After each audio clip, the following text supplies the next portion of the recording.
Detective Mark Thompson had been working in the small town of Ravenwood Police Department for over a decade, and he knew every inch of the little town like the back of his hand.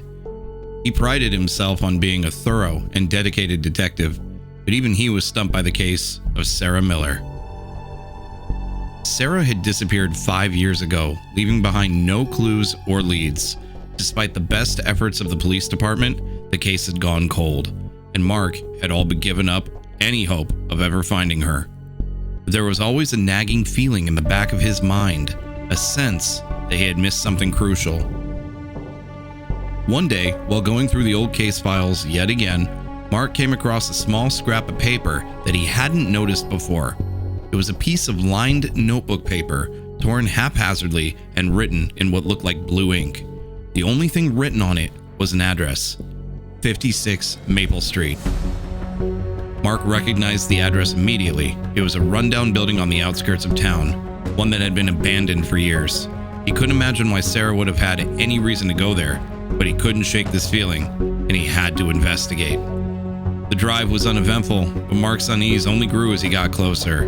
The building was in a state of disrepair, with boarded up windows and a rusty metal door that looked like it hadn't been opened in years. Mark parked his car on the street and approached cautiously, his hand hovering near his gun. When he finally pushed open the door and stepped inside, Mark was hit with a wave of musty air and darkness. He fumbled for his flashlight and swept the beam around the room, trying to make sense of what he was seeing. That's when he noticed the symbols. They were etched into the walls and floor, strange and unfamiliar designs that seemed to pulse with a faint light. And in the center of the room, Mark saw a group of people dressed in black robes, chanting in a language he couldn't understand.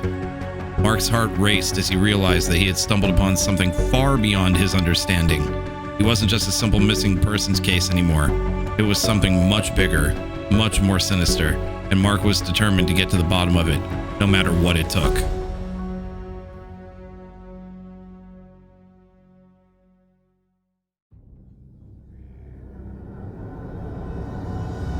As Mark approached the group, they suddenly stopped their chanting and turned to face him, their expressions blank and unreadable. He couldn't help but feel a sense of foreboding as he looked at them. There was something about them that made his skin crawl. "Who are you?" Mark asked, trying to keep his voice steady. The group didn't answer. Instead, one of them stepped forward, holding out a piece of paper. It was the same piece of paper that Mark had found in the case file. "Leave," the figure said in a low, monotone voice. "You are not welcome here." Mark hesitated. He knew he should leave, call for backup, but he couldn't shake the feeling that there was something important here, something that could finally break the case of Sarah Miller wide open. He took a step forward, and the group stepped forward as well, forming a wall between him and the center of the room. "You don't understand," Mark said, his voice rising in frustration. "I'm here about Sarah Miller. I think this place might be connected to her disappearance." At the mention of Sarah's name, the group seemed to tense up, and Mark saw a flicker of something in their eyes. Fear? Guilt? He couldn't be sure. "Sarah Miller," the voice in front of him repeated, almost as if he were testing the name out. "We know nothing of her." Mark didn't believe them for a second, but he knew that pressing the issue would be futile. He needed to leave and regroup, figure out his next move. As he backed away slowly, Mark's foot caught on something and he stumbled, falling to the ground with a loud thud. He looked up to see that he had knocked over a small table, sending a pile of books and papers scattering across the floor. As he scrambled to gather them up, he couldn't help but notice that the papers were covered in strange symbols and writings, just like the ones on the walls. And there was something about them that made his blood run cold. Suddenly, the group was upon him, grabbing at his arms and pulling him to his feet. Mark struggled, trying to break free, but there were too many of them. And then, everything went black.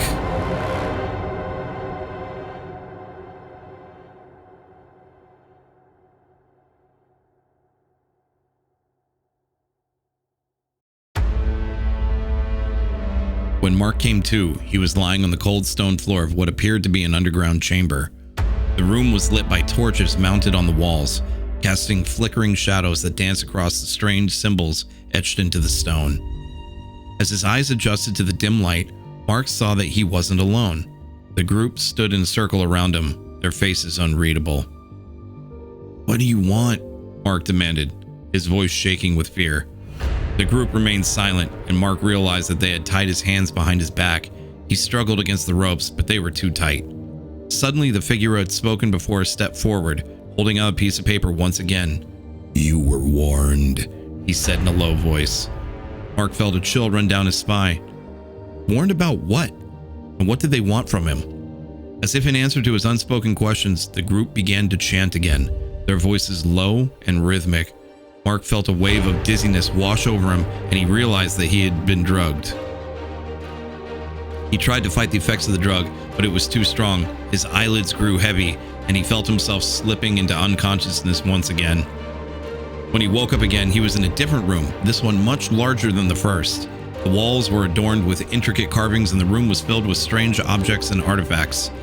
As his eyes adjusted to the dim light, Mark saw that he was not alone. A group of hooded figures stood at the far end of the room, their faces obscured by their cowls. "Who are you?" Mark asked, his voice shaking with fear.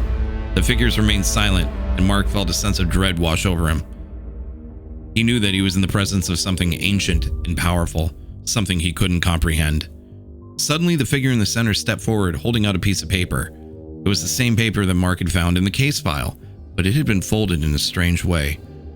"We have been waiting for you," the figure said in a low, menacing voice. "We know why you are here." Mark felt his heart pounding in his chest. He knew that he was in over his head, but he couldn't back out now. He had to find out the truth about Sarah Miller, no matter what the cost. "What do you want from me?" he asked, his voice barely above a whisper. The figure in the center smiled, a cold and twisted smile that sent shivers down Mark's spine. "We want you to join us," he said. "Become one of us." Mark felt a surge of fear wash over him. He knew he had to get out of there. He had to find a way to escape before it was too late. But he also knew that he was in the presence of something very powerful. And so he stood there, trapped between the past and the present, between truth and the darkness that lay ahead. He knew that he had a choice to make, a choice that could mean the difference between life and death.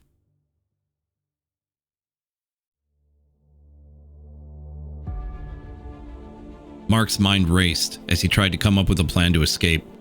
The hooded figures stood silently, watching him with their cold, unfeeling eyes. "I can't join you," Mark said, his voice shaking. "I don't know who you are or what you want, but I can't be a part of this." The figure in the center of the group nodded slowly. "We understand," he said, "but unfortunately, we cannot let you leave." Mark's heart sank.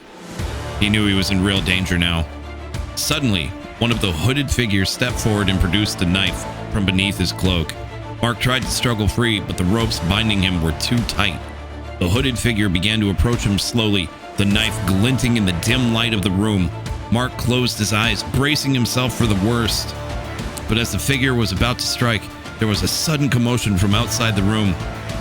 Shouts and screams echoed down the hall, and the hooded figures turned to face the doorway. Mark saw his chance and lunged forward, breaking free from his bonds. He darted past the figures and ran toward the door, his heart pounding in his chest. As he burst into the hallway, he saw a group of police officers running towards him. They had breached the compound and were storming the building. "Over here!" Mark shouted, waving his arms frantically. The officers rushed toward him, guns drawn. Mark felt a surge of relief wash over him as he realized he was finally safe.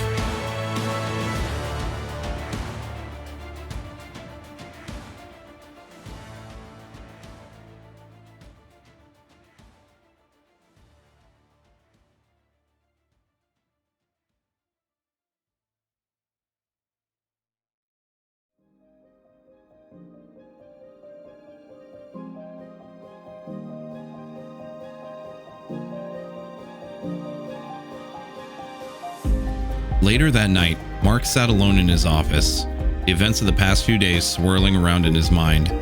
He had uncovered a secret society, one that had been operating in the shadows for centuries. He had narrowly escaped with his life.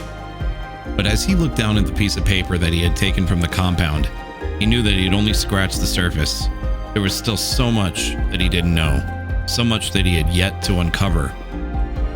For now, though, He was content to bask in the warm glow of his own survival, knowing that he had narrowly escaped the clutches of an ancient society and discovered a deadly conspiracy.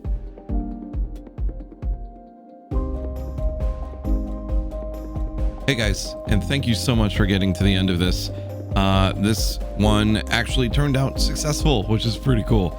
I like where this story is going so far. There are a couple of plot holes, or maybe there aren't, and they need to be dealt with in the next episode. I hope you enjoyed it. Please leave any kind of comments that you have or any ideas in the comments below. That'd be really, really cool. If you haven't yet, it would be really helpful for me if you did leave some kind of a comment or gave a thumbs up to the video. That actually does help it get through the algorithm, as it were. And if you're not subbed to the channel, that'd be really, really helpful if you did that too.